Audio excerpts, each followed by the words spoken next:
दोस्तों आज मैं डिप्रेशन की एक ऐसी दवाई के बारे में बात करने वाला हूँ जो सभी डॉक्टर्स की फेवरेट है। चाहे साइकेट्रिस्ट हो या फिजिशियन डॉक्टर हो, अगर आप उनके पास जाते हो डिप्रेशन या एंजाइटी की तकलीफ को लेके, तो बहुत हाई चांसेस है कि वो इसी दवाई पे आपको स्टार्ट करेंगे। इस दवाई का नाम है एसिडालोप्राम। ये जो दवाई है बहुत सारे डॉक्टर्स रिकमेंड करते हैं, प्रीफर करते हैं, specially in the case of depression and anxiety.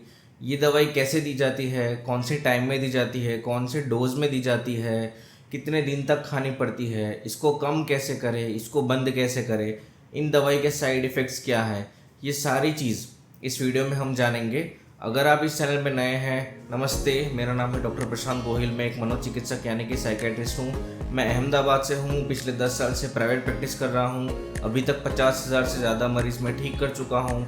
अगर आप नए हैं और मेंटल हेल्थ के बारे में जानना चाहते हैं, कुछ भी आपका प्रश्न है तो कमेंट सेक्शन में लिख के आप मुझसे ज़रूर पूछ सकते हैं। और अगर आप मुझसे कंसल्ट करना चाहते हैं तो इस वेबसाइट पे क्लिक करें, अपनी अपॉइंटमेंट बुक करिए और मुझसे आप कंसल्ट कर सकते हैं। दोस्तों एसिटालोप्राम सॉल्ट जो दवाई है वो मार्केट में अलग अलग नाम से मिल जाती है। रेक्सिप्रा, नेक्सिटो, एसिलाइफ, न्यूसिटा, फेलिस, डेप्रान, ये कुछ उसके पॉपुलर ब्रांड नेम्स हैं। इस ब्रांड से ज़्यादातर डॉक्टर्स दवाई लिखते हैं। एसिटालोप्राम जो दवाई है वो यूजुअली 3 स्ट्रेंथ में अवेलेबल होती है, 5 mg, 10 mg और 20 mg। कुछ कंपनीज ऐसी हैं जो 15 mg की दवाई भी प्रोड्यूस कर रही हैं। अब थोड़ा जानने की कोशिश करते हैं कि कौन सी बीमारियों में ये एसिटालोप्राम जो दवाई है वो कब दी जाती है, कौन सी बीमारी में दी जाती है। तो FDA अप्रूव्ड ऐसी 2 कंडीशन हैं कि जिसमें एसिटालोप्राम दवाई दी जाती है। एक होता है क्लिनिकल डिप्रेशन और दूसरा है एंजाइटी डिसऑर्डर।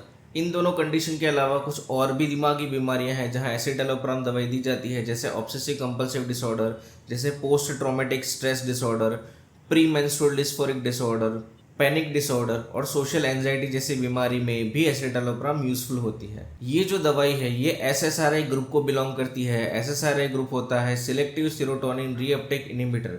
इस दवाई का काम है सेरोटोनिन की मात्रा बढ़ाना। डिप्रेशन और एंजाइटी जैसी बीमारियों में क्या होता है कि सेरोटोनिन जो न्यूरोकेमिकल है उसकी मात्रा कम हो जाती है, तो उसकी मात्रा बढ़ाने के लिए ये दवाइयाँ काम आती हैं।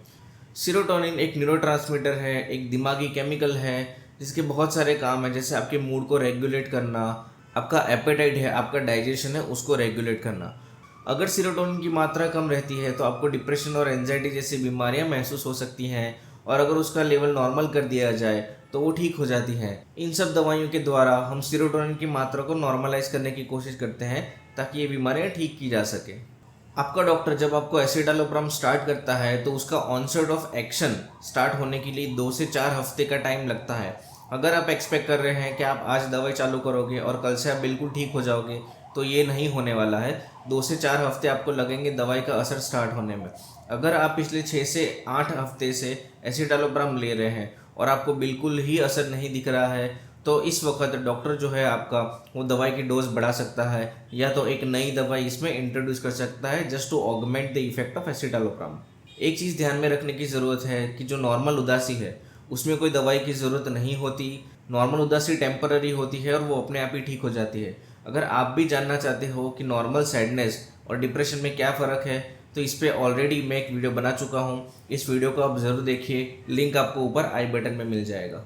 शायद आपको ये क्वेश्चन आ सकता है कि मेरे डॉक्टर ने मुझे एसिटालोप्राम स्टार्ट करी है, लेकिन ये मुझे कब तक लेनी चाहिए।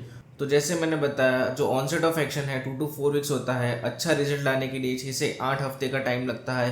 दैट मीन्स अराउंड 2 महीने का टाइम लगता है। लेकिन जैसे ही आपके सिम्टम्स बिल्कुल ही ज़ीरो हो जाए, बिल्कुल ही आपके सारे डिप्रेशन के सिम्टम्स चले जाएं, उसके बाद 1 साल तक रिकमेंड किया जाता है कि दवाइयाँ कंटिन्यू रखनी चाहिए। अगर आपको फर्स्ट टाइम डिप्रेशन हुआ है या फर्स्ट टाइम एंजाइटी हुई है, तो कुछ डॉक्टर्स ऐसे होते हैं जो 3 से 6 महीने में ही ट्रीटमेंट आपकी क्लोज कर देते हैं, और ये कुछ गलत भी नहीं है। लेकिन जब जब आप दवाई बंद करते हो, आपका डिप्रेशन अगर वापस आ जाता है, आपकी एंजाइटी अगर वापस आ जाती है, तो फिर ये दवाई थोड़े लंबे टाइम तक चल सकती है। कुछ कुछ केसेस में इंडेफिनिट पीरियड तक भी ये दवाई दी जाती है। अब थोड़ा जानने की कोशिश करते हैं कि एसिटालोप्राम के साइड इफ़ेक्ट कौन कौन से हैं। तो जो मोस्ट कॉमन साइड इफ़ेक्ट हम रूटीन में अपने पेशेंट से सुनते हैं वो होता है डे टाइम स्लीपीनेस। जब आप एसिटालोप्राम स्टार्ट करते हो तो इनिशियली कुछ दिन के लिए, हफ्ता 10 दिन या 2 हफ्ते के लिए, पेशेंट को ऐसा लगता है कि उनको दिन में नींद आती है, दिन में उबासियाँ आती हैं, उनको ऐसा लगता है कि दिन में थोड़ा सो जाऊँ तो मेरे लिए अच्छा रहेगा। ये जो है टेम्पररी साइड इफेक्ट है। जैसे जैसे आप दवाई के साथ थोड़ा एडजस्ट होते हो, हफ्ता 10 दिन, वैसे वैसे ये चीज़ जो है वो कम हो जाती है। तो इसीलिए जो एसिटालोप्राम है हम नाइट में रिकमेंड करते हैं, दिन में रिकमेंड उतना नहीं करते। दूसरी मोस्ट कॉमन साइड इफेक्ट जो पेशेंट हमसे आके कहते हैं वो होती है गैस्ट्रो इंटेस्टिनल साइड इफेक्ट। कुछ पेशेंट ऑब्जर्व करते हैं, उनको थोड़ा नोजिया जैसा फील हो रहा है, उनको थोड़ा गैस्ट्रिक कंप्लेन हो रहा है, थोड़े लूज मोशंस हो रहे हैं या वॉमिट जैसी सेंसेशन आ रही है। तो ऐसे केस में हम उनको एंटासिड रिकमेंड करते हैं। एंटासिड स्टार्ट करने के बाद उनकी ये प्रॉब्लम भी सॉल्व हो जाती है। कुछ मेल पेशेंट हमारे पास आते हैं with the complain of sexual side effect. तो उनमें क्या होता है, मोस्ट कॉमन इज डिलेड इजेक्यूलेशन। उसके बाद शारीरिक संबंध है, उसमें से कुछ लोगों की रुचि कम हो जाती है, और कुछ मेल ऐसे होते हैं जिनको इरेक्टाइल डिसफंक्शन भी महसूस होता है, लेकिन ये भी बहुत इजीली ठीक किया जा सकता है। कुछ केसेस में हम टाडालाफिल जैसे मॉलिक्यूल यूज़ करते हैं कि जहाँ उनको जो इंटीमसी है, जो शारीरिक संबंध मानने की जो इच्छा है वो ज़्यादा बढ़ जाती है, इरेक्शन की प्रॉब्लम भी दूर हो जाती है। अगर उनको एसिटालोप्राम दवाई सूट कर गई है तो, अगर वो चेंज नहीं करना चाहते हैं तो। कुछ केसेस में ऐसा होता है कि हम दवाई चेंज करके दूसरा मॉलिक्यूल देते हैं जिनके सेक्सुअल साइड इफेक्ट्स कम होते हैं। कुछ केसेस में हम दवाई का डोज रिड्यूस कर देते हैं और उसी से ये सारी साइड इफेक्ट चली जाती हैं। तो ये जो एसिटालोप्राम की साइड इफेक्ट है वो बहुत इमीडिएट होती है, लेकिन शॉर्ट लास्टिंग होती है, इजीली चली भी जाती है और इजीली मैनेज भी हो जाती है। अब एसिटालोप्राम की डोजिंग को थोड़ा समझने की कोशिश करते हैं। ये यूजुअली 4 स्ट्रेंथ में अवेलेबल होती है, 5 mg, 10 mg, 15 mg और 20 mg। बच्चों में और एल्डरली बुजुर्गों में हम यूजुअली 5 mg से शुरू करते हैं और 20 mg तक जाते हैं। बच्चों में एज अर्ली एज 7 ईयर्स ये दवाई दी जाती है इन केस ऑफ एंजाइटी, और अगर बच्चों में डिप्रेशन है तो एज अर्ली एज 12 ईयर्स आप एसिटालोप्राम स्टार्ट कर सकते हो। यूजुअली 20 mg आते आते हमें रिस्पॉन्स मिल जाता है, लेकिन कुछ केसेस ऐसे होते हैं जो 20 mg आने के बाद भी थोड़ी बहुत एंजाइटी या थोड़ा बहुत डिप्रेशन में रह गया होता है, तो उस केस में हम 30 mg या 40 mg तक भी जाते हैं। एसिटालोप्राम यूजुअली एक ही टाइम दी जाती है, प्रिफरेबली एट नाइट टाइम, और इसको कंसिडर किया जाता है one of the safest anti depression group of molecule. इसका साइड इफेक्ट प्रोफाइल भी बहुत कम है, इसका ड्रग इंटरेक्शन प्रोफाइल भी बहुत लिमिटेड है।